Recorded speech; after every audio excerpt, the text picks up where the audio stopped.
Ruth here. Hope you guys are having a wonderful day. All right, so I saw this and started dying because of the title. Hold on one second, y'all. So, Shade Room did a little story on dancers, exotic dancers, strippers, scrippers, whatever you want to call them. Exotic dancers from Magic City. I guess apparently a lot of the dancers, not all, a lot of the dancers are suing the company, suing Magic City for exploitation and things like that. So this is, now I heard about this from, y'all know Gorgeous Doll. Gorgeous Doll is the girl who exposed, she does a lot of like story times and stuff, and she got really big off of like on, I think on TikTok doing it. And the biggest story that I know of is the one that she told about, oh, Future. And then that, like, went viral. Those stories went viral and all that.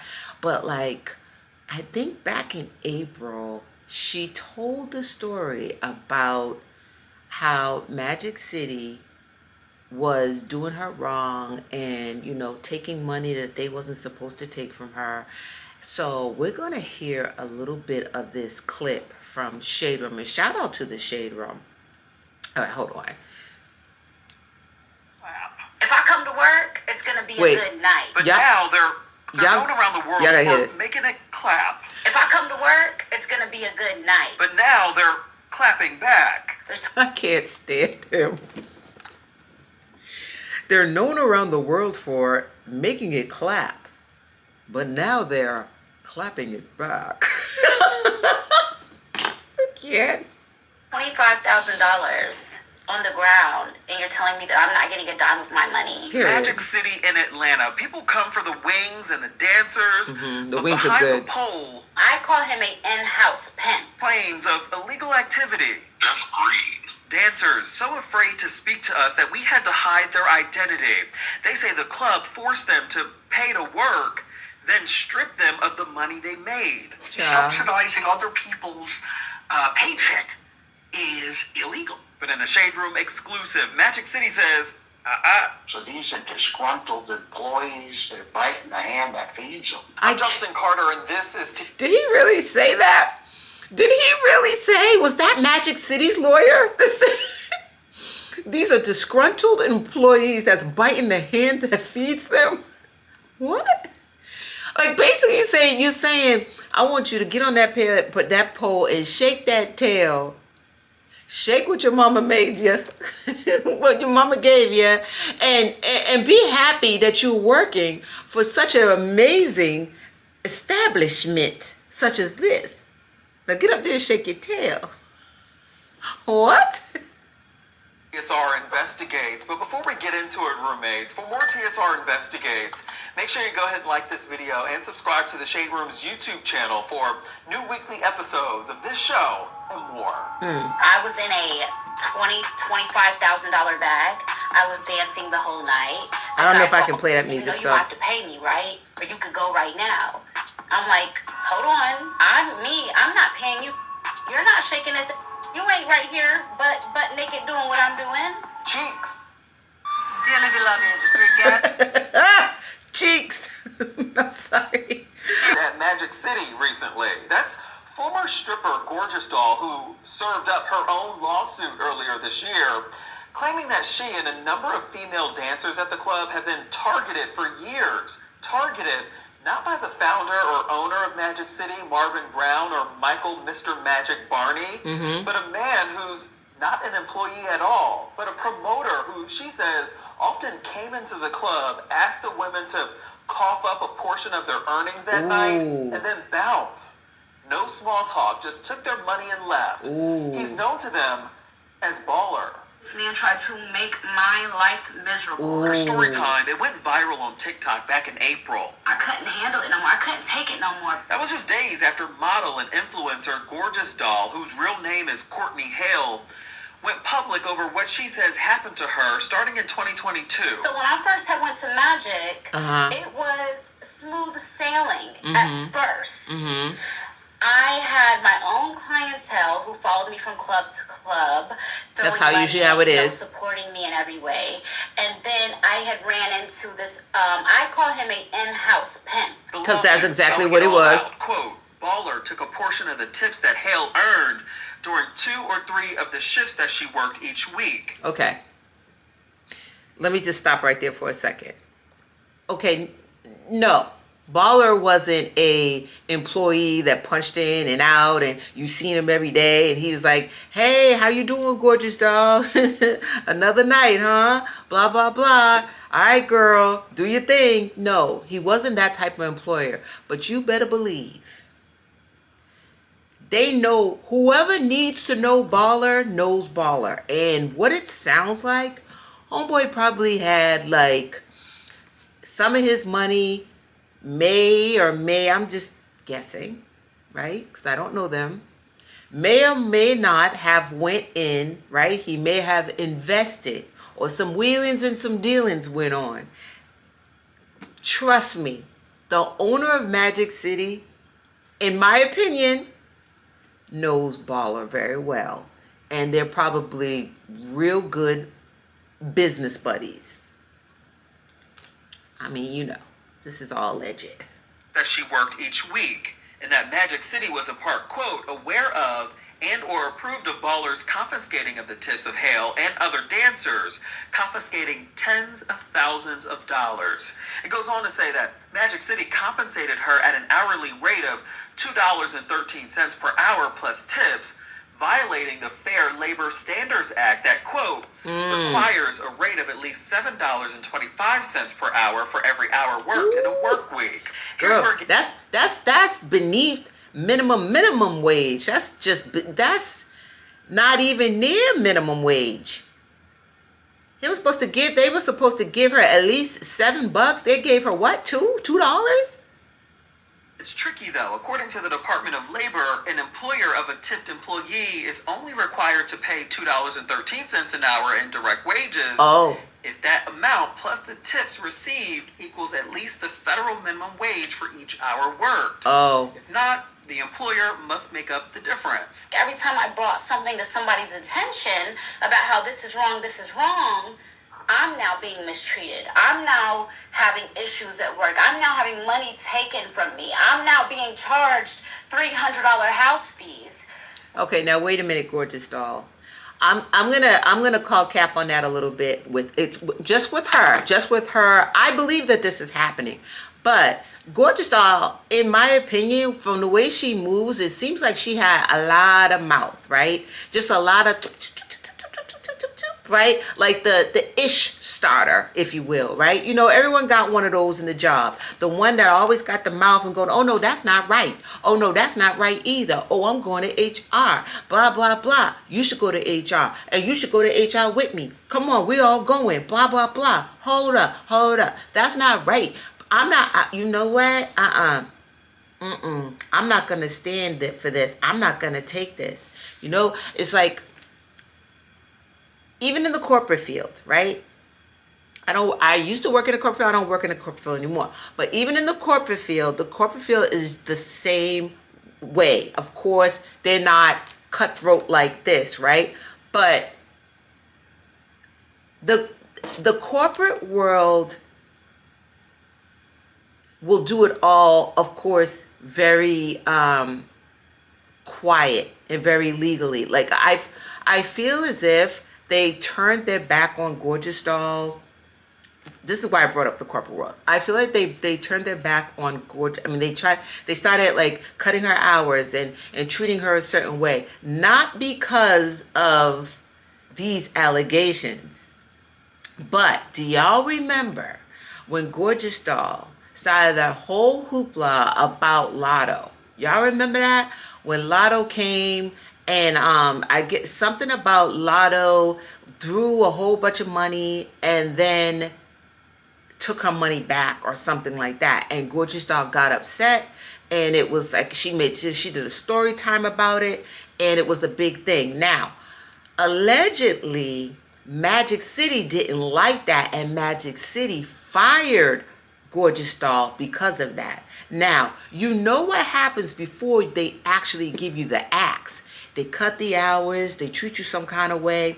So, I'm not sure if this is the reason why Gorgeous Doll is getting, like, you know what I mean? If she's getting this from them, got fired from them, and, you know, all these things happened to her. Or was it because, I mean, come on, when Lotto comes to your club, you don't run your mouth. You don't say nothing. Grin and bear it. That is Lotto. That is a celebrity, a high profile celebrity that is bringing a lot of attention to the club. You just hush. And from what, if you go to her page and look up Gorgeous Doll's story about Lotto or something like that, it should come up, and yeah, she'll tell that story. But if you look it up, because I looked it up today, and I don't know if it's true, but allegedly, Magic City didn't feel, they felt some kind of way when she was running her mouth, and then she made that allegation against Lotto. So, you know, I know that there's a lot of other dancers that are accusing her of, accusing Magic City of these exploitation allegations. But I don't know if that's the reason why she got let go. When it's like most of the other girls are paying $100, $150. It gets to me, oh, $300. The lawsuit, it continues that Hale was allegedly required to share her tips with employees who did not customarily and regularly receive tips, kickbacks to the DJ, security, and also house fees of $100 to $300 per night. I would be in a section, say one of my NBA homeboys came in, they give me a wristband, I'm dancing, I make my money. At the end of the night, I'm counting with the girls, and here comes this man that I've never seen before. I want $800 each girl. What was his role at the club? Was he a man? He wasn't a manager. He's not an employee of the club. But he's not an employee of the club in your eyes, to you, because you don't see really what goes on in the back end.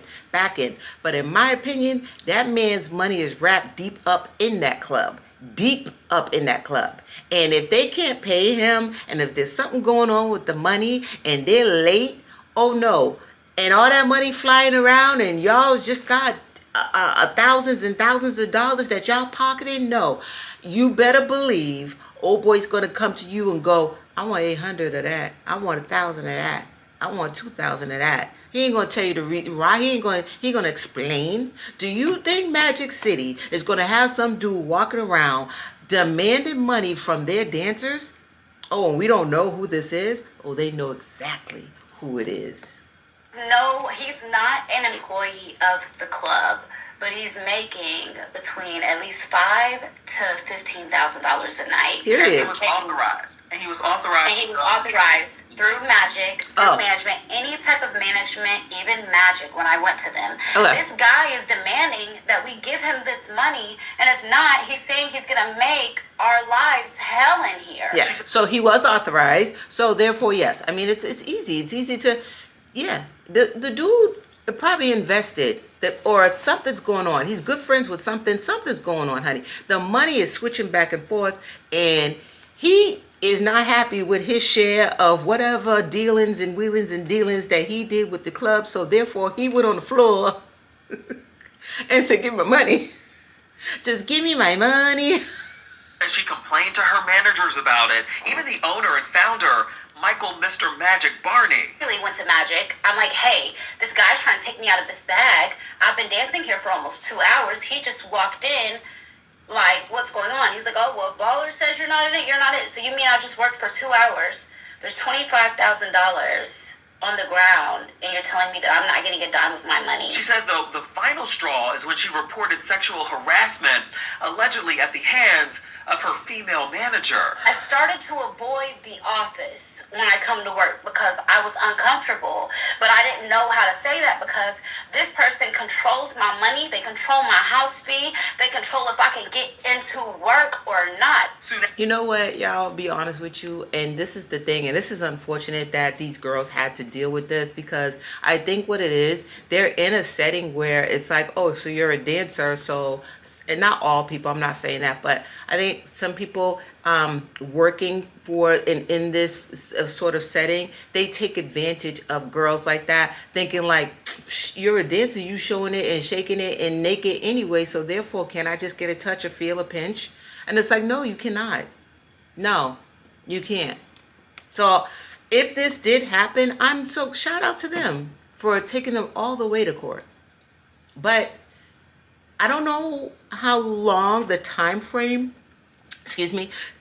time frame was, like, you know what I mean? Because if it happened, you gotta act on it when it's fresh, right? Don't wait 6 months out. But I think Gorgeous Doll, I think she this started, I think she got a lawyer and started this in April or March or April of this year, I think. But because more and more dancers are starting to claim the same thing, then I think that's why it started resurfacing, and we're starting to talk about it again.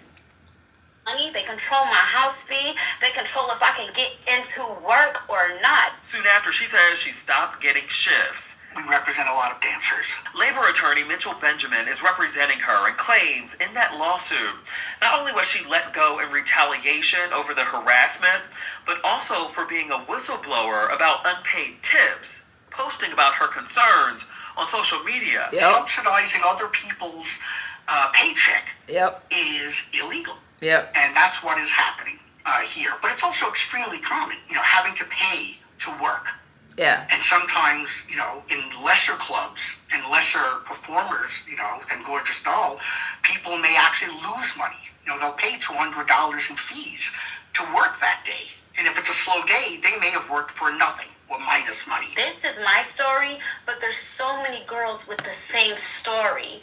They're just scared to come and say anything. You get on his bad side, it's hard to make money. One former dancer, though, did agree to sit down with us with a promise that we'd alter her voice and wouldn't reveal her identity. She worked at Magic City for 6 months and said that she had to give money to Baller almost every shift. No club that I've ever worked at here in Atlanta or even where I'm from has ever made me pay a third party just to be in a section.